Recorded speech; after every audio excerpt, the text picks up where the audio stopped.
Pani poslankyňa, rada by som sa spýtala, čo znamená a aký dopad bude mať novelizácia zákona o sociálnych službách na ľudí, ktorí sú umiestnení trebárs v takýchto zariadeniach. No, je to výborná otázka, pretože myslím si, že nebolo vôbec legitímne a dôvodné meniť súčasne platnú právnu úpravu, pretože hlavným dôvodom tejto úpravy je zvýšenie platenia a zvýšenie úhrady z hľadiska platby pre občanov, ktorým sa v zariadeniach služby poskytujú. Problém spočíva v tom, že súčasná právna úprava umožňuje, aby obec alebo vyšší územný celok stanovili úhradu až do 100% preukázaných ekonomicky oprávnených nákladov.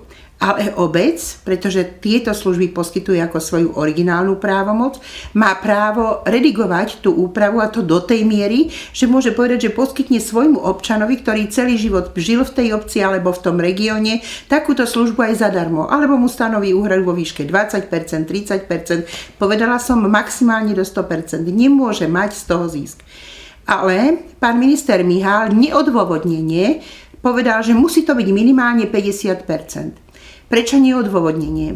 Či už si zoberieme Európsku chartu miestnej samosprávy, alebo si zoberieme samotnú ústavu, nie je dôvod vstupovať do originálnych kompetencií obcí a opäť má právo práve cestou takouto v sociálnych službách robiť svoju vlastnú sociálnu politiku voči svojim občanom a hovorím, poskytnúť im takúto sociálnu službu aj za minimálnu úhradu, prípadne bez úhrady. A preto považujem zvyšovanie tlaku na finančnú záťaž pre všetkých občanov zo strany súčasnej vládnej koalície alebo už nekoalície za bezdôvodné, zbytočne stresujúce ľudí. Naviac v niektorých prípadoch v Bratislave som prešla niektoré zariadenia, ľudia sa vyhrážajú, majú suicidálne úmysly, pretože ak nezaplatí občan, musia platiť jeho príbuzní, čiže manžel za manželku alebo deti za svojich rodičov. Poviem príklad, ak trojčlenná mladá rodina žije z 590 eur príjmu, žena je na rodičovskom príspevku, má 190 eur a manžel poberá plat 400 eur, majú spolu 590 eur, takáto rodina musí prispievať na svojho starého otca alebo matku do zariadenia. Je pravdou, že matke alebo otcovi musí zostať 37,96 eur z jeho príjmu po zaplatení úhrady, ale aj tých 37,96 eur bude musieť zaplatiť jeho dcéra alebo jeho syn alebo manžel tak, aby táto úhrada bola vyrovnaná. Títo ľudia sú trvale v pozícii dlžníkov, keď nebudú platiť, a rodinní príslušníci, ktorí na to nebudú mať, budú trvale dlžníkmi a môžu prísť o svoju strechu nad hlavou, pretože príde exekútor a jednoducho za neplatenie mu zexekujú byt, rodinný dom a podobne. Pani poslankyňa, ešte by som sa rada spýtala na takú jednu vec. Čo bude s ľuďmi, ktorí sú už v zariadeniach umiestnení v DSS-kách napríklad? A tí, lebo ľudia majú strašne nízke dôchodky. Maximálne, čo my máme v zariadení, dôchodcov majú dôchodky 350 eur. Čo bude s nimi, keď náklady sa zvýšia s tým, že bude elektrina zvýšená, plyn, proste čo potom, teplo? Veľmi dobrá otázka, pretože vo všeobecnosti sa ceny zvyšujú, a to nie len ceny potravín, čím sa vám zvýši stravná jednotka v týchto zariadení. Zvyšuje sa cena plynu, cena tepla, pokiaľ máte dodávané teplo, a vlastne vždy to vyvoláva aj druhotne ďalšie výdavky. Budú sa zvyšovať náklady v týchto zariadeniach, čo sa aj pravidelne robí. A tým sa aj zvyšujú potom úhrady.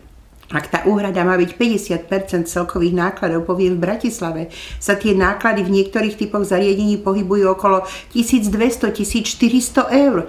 Po 50% z toho je, povedzme si, 700 eur. Priemerný dôchodok na Slovensku 360 eur.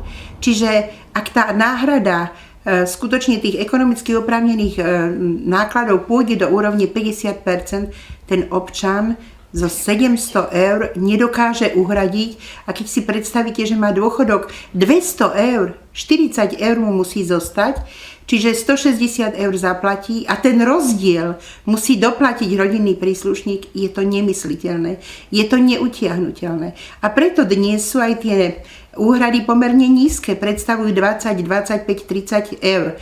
Ešte je tu ďalšia vec. Niektoré zariadenia nie sú zateplené, nemajú nové, už dá sa povedať, regulované kotolne, vôbec zregulované teplo, dá sa povedať ekonomicky efektívne kotolne, ktoré skutočne nie sú nákladné. Zateplenie objektov, výmena okien, dverí v niektorých prebieha, niektorých nie sú vybavené tak, ako by mali byť. Každé nové vybavenie zvýši hodnotu a zvýši náklady, ekonomicky oprávnené náklady. Takže všetko toto bude znamenať len ďalšie zvyšovanie úhrady. Čiže pán minister Michal vôbec nedomyslel túto logiku a jeho logika je vlastne taká, že veď občan to zaplatí, ak nie on, tak má príbuzných, ktorí to zaplatia. Naviac aj to, že 5 rokov dozadu sa bude skúmať, aký mal majetok a ten majetok sa započíta a povie a bude musieť aj z toho platiť. Ale keď ten občan pred 5 rokmi dobromyselne trebárs a mohol použiť na veľmi dobré veci tie peniaze a na charitu v mnohých prípadoch do ľudia, ktorí išli do týchto zariadení, dali sponzorské dary 80 000, 150 000, 350 000 a dnes im neoprávnene zvýšime úhradu, hoci prispeli na zhodnotenie investície toho objektu, toho zariadenia, do ktorého išli. A to im dneska nikto neodpočíta. Ani im to nikto nezapočíta, že veď ty si do tohto zariadenia prispel takouto sumou. Pani riaditeľka, viete, a vy to musíte veľmi dobre poznať, že máte ľudí, ktorí majú odpracovaných 40, 50 rokov a platili do systému. Čiže sú to ľudia, ktorí veľmi dlho pracovali, ale majú veľmi nízke dôchodky. Odchádzali do dôchodku podľa starého zákona z roku 1988, alebo dokonca podľa zákona ešte z roku 1975, podľa zákona 121. Ich dôchodky sa pohybujú dnes na úrovni 220 eur, pritom do systému 240 eur. Pritom do systému platili v priemere 43,8 roka. Ženy o niečo menej, muži o niečo viacej, muži okolo tých 50 rokov a ženy okolo tých 38-37 rokov. Čiže tie ženy nie len, že si naskladali na svoj dôchodok a tí muži, ale teda naši rodičia, ale prispievali do celého systému a prispievali aj na dôchodky iných, na invalidné dôchodky, boli solidárni, na siroty prispievali, na vdovy, na vdovcov dnes už. Čiže dá sa povedať, že to sú ľudia, ktorí svojimi daňami dlhé roky platili a prispievali na sociálne služby. Čiže ja sa skôr obávam o týchto ľudí, ktorí sú tam. Platí aj pre nich stále len to isté. Akýkoľvek poplatok im stanovia, pani Holovičová, určite vždy budú musieť zaplatiť. Bez ohľadu na to, že majú veľmi nízky dôchodok, lebo ten zákon to tak jednoznačne stanovuje, že musí to byť minimálne 50%.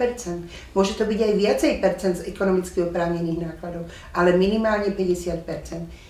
Znovu sa vraciam k tomu, čo som povedala na začiatku. Je neodôvodnené stanoviť obciam a vyšším územným celkom akúkoľvek hranicu. Môže to byť od 0 do 100%, záleží to od sociálnej politiky tých, ktorých poslancov obcí a tých, ktorých poslancov miest, ale aj vyšších územných celkov. Ak je to o sociálnej politike vo vzťahu k týmto ľuďom.